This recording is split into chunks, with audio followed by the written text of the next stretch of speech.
Welcome to Education Today. We have as a guest today, Cool Breeze, a young man from Ashland Middle School who witnessed the repeated bullying of Jamie Nabosny.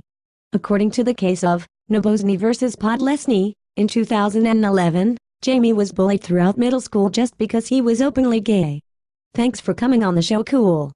Tell us how you knew Jamie. Jamie was a dude I went to school with since I was about 6. What types of things did you and Jamie do when you were in elementary school? Well, miss, I did not really hang with Jamie, you know.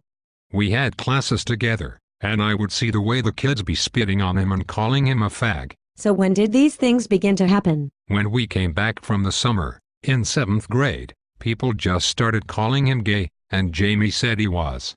After that, all people did was be abusive to him, call him names, spit on him, push him. Did you know that what was happening to Jamie was wrong? I thought it was mean, but we was all kids, you know, and kids are mean.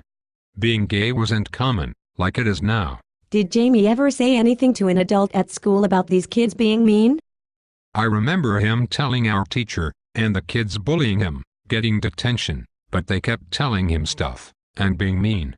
It was sad, you know, to see Jamie go from a real smart kid to one that was failing. Did you notice any other changes in Jamie, other than his grades? He was always quiet and seemed depressed. But I guess I never asked because I did not want to get picked on too. Was anything else done to the kids that kept picking on Jamie? Nothing that I remember. They just bullied him more, and I do not remember them being put out of school, or sports, or nothing. Whatever happened to Jamie? Last I heard, he had moved away, sued some people at the school, got about $900,000 out of the lawsuit, and wrote a book about what he went through, but I have not read it. So Cool, if you could go back in time, would you do anything differently, now that you are all grown up? Yes, ma'am. I would tell those kids to stop, and I would be Jamie's friend. I would tell him it is cool to be who he is. I would have come out, instead of staying in the closet, because there is power in numbers. Do you believe the school did everything it could to help Jamie? No, they should have put those boys out. According to Essex, 2012, it is the responsibility of the school to use due care to adequately supervise students, in an effort to not only instruct them, but to also keep them safe.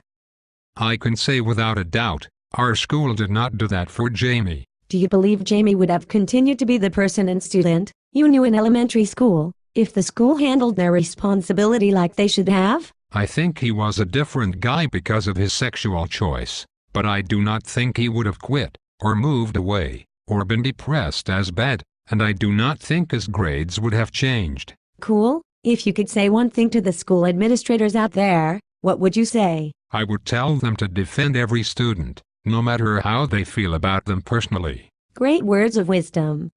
Cool. Thank you so much for coming in today and sharing your story.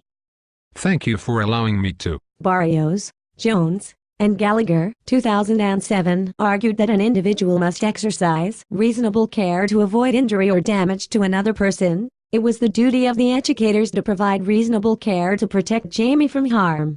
Unfortunately, they did not, and as a result, caused a great deal of emotional harm to a young boy, and financial cost to the school district. Thank you for joining us on Education Today. Until next week, this is Riley Jenkins signing off.